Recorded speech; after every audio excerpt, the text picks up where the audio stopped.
What's going on, everybody, and welcome to NFL Nexus. Today, we're diving deep into the New York Jets, and we're trying to figure out what in the world is going on over there. I mean, what is the plan?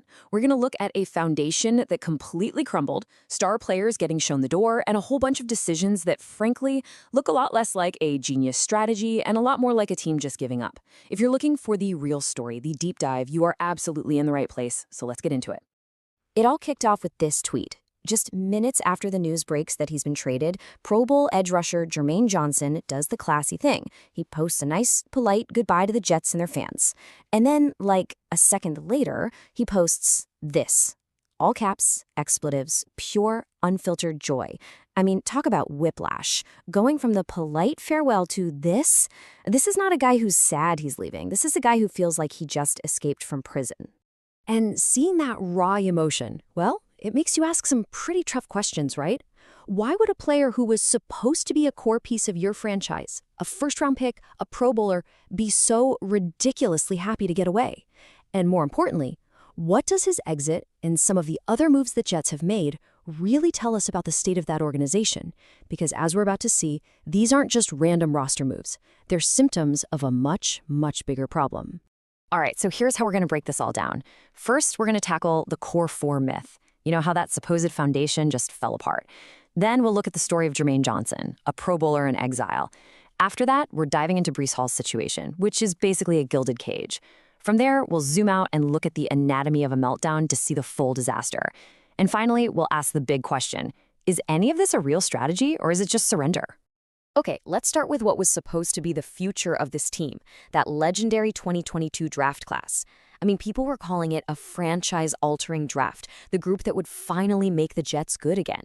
But the truth is, this core four was always more of a fantasy than a reality, and we've literally watched them tear it down piece by painful piece. And here they are, the so-called core four. You had Sauce Gardner, an all-pro corner, Garrett Wilson, an absolute stud at wide receiver, Jermaine Johnson, a Pro Bowl edge rusher, and Breece Hall, the guy who made their offense go. This was the group, right? Well, look at it now. Sauce? Gone. Traded. Johnson? Gone. Traded. Hall? He's locked in a bitter contract dispute with his future totally up in the air. That leaves Garrett Wilson as the last man standing, looking around a locker room that's been gutted. The guys who were supposed to be the future are basically all gone. And this number right here, this tells the whole story. The promise of this group was always just an idea, not something we ever really saw on the field. Out of 59 possible games since they were drafted, this group was healthy and on the field together for just 26 of them. That's not even half. So between injuries and now these trades, this foundation never even had a chance to set. The entire idea that the Jets were building around this core was a lie, because the core was never actually there. So now let's zoom in on that final nail in the core four coffin, the Jermaine Johnson trade. This wasn't just them getting rid of another player. This was the moment the Jets basically raised the white flag and admitted the whole plan, whatever it was a total failure. It was time to sell off the parts for scrap. This timeline, man, it's just a tragic what-if story. He gets drafted in the first round and boom, by year 2, he's a Pro Bowler, racking up 7.5 sacks. He looks like the real deal. And then week 2 of 2024, disaster. A torn Achilles. For an edge rusher, a guy whose whole game is that explosive first step, a torn Achilles is a potential career killer. That burst is everything. And sure enough, when he came back in 2025, it just wasn't there. He was a different player.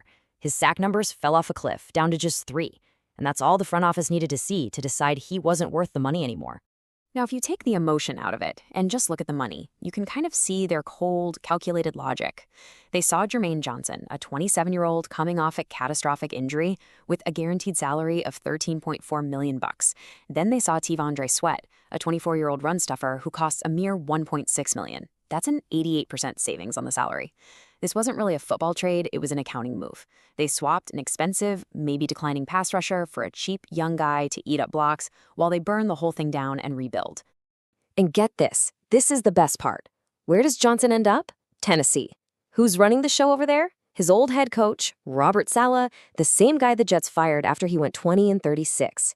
He's also back with his old D-line coach. So the Jets are basically saying, this guy isn't good enough for our terrible rebuilding team, but the coach we fired is snapping him right up to build his new team.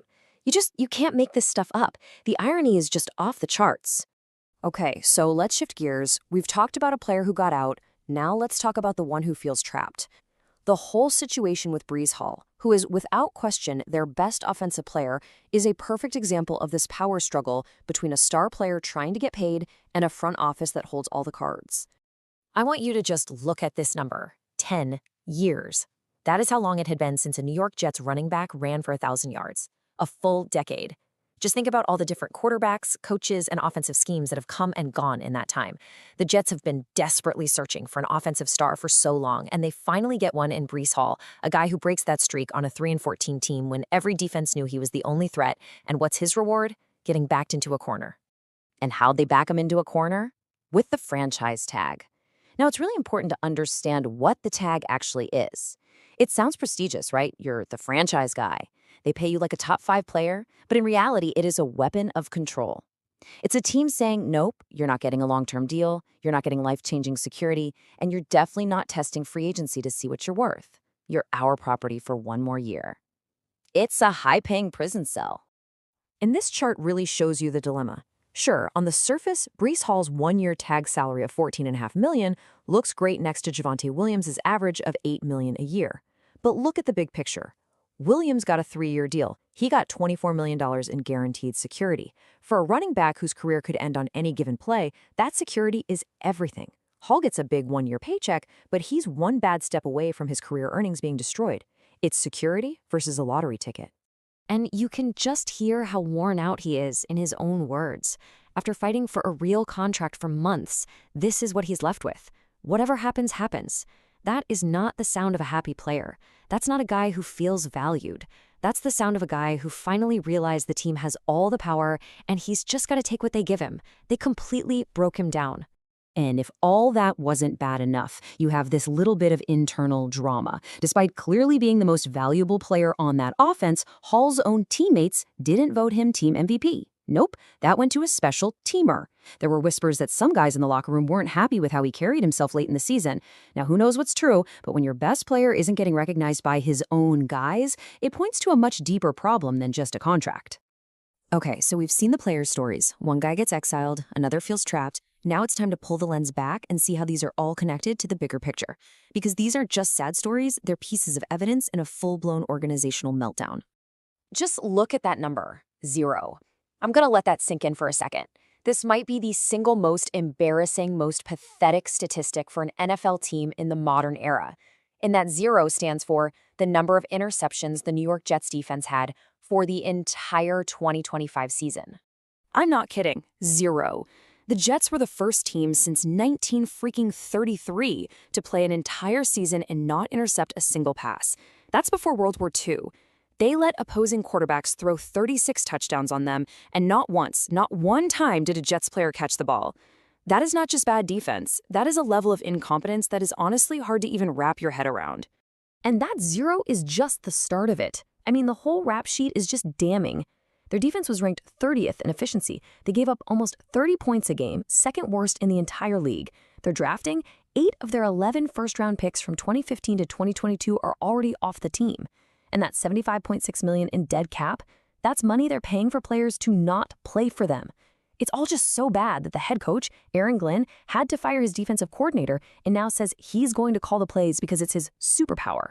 That's not a strategy, my friends. That is a Hail Mary born of pure desperation. So all of this, the traded players, the angry stars, the historic levels of failure, it all brings us to our final question. Are we actually watching some kind of 4D chess long-term strategy play out? Or are we just watching a team completely and totally surrender? And this table really lays out the whole paradox, doesn't it? On one side, you have the assets. Over $91 million in cap space. That's third most in the league. The number 2 and number 16 picks in the draft. 5 first-rounders in the next 2 years. On paper, this should be a team on the verge of a massive turnaround. But then you look at the other column, at the reality. They just lose. Constantly. They throw away Pro Bowl talent. They tick off the few good players they have left. They have all the pieces to rebuild, but they act like a team that's forgotten how to build anything. And that really gets to the truth of it, doesn't it? The Jets aren't trading away a guy like Jermaine Johnson because he's terrible. They're trading him because the organization itself is so broken, so far away from competing, that paying a veteran good money makes no sense for their 5-year plan. They're selling off furniture because the house is on fire. And meanwhile, the very coaches and players they kick to the curb are going to other teams and starting to win. Which leaves us with this final thought. The front office will spin this as a grand plan. We're getting draft picks, we're clearing cap, we're building for the future, the future, the future. But you have to ask yourself, at what point does that endless talk about the future stop sounding like a strategy and start looking like what it really is, just giving up, but with extra steps? That's all for us today here on NFL Nexus. Thank you so much for watching. If you got something out of this breakdown, please do me a huge favor and smash that like button. Make sure you're subscribed for more deep dives just like this. And let me know in the comments, do you think the Jets have a secret plan, or is this just a total train wreck? Finally, if you want to help support the channel, you can check out our new coloring books. They're great for kids, grandkids, even for adults. The link is down in the description, or you can just scan the QR code right here on the screen. We'll see you next time.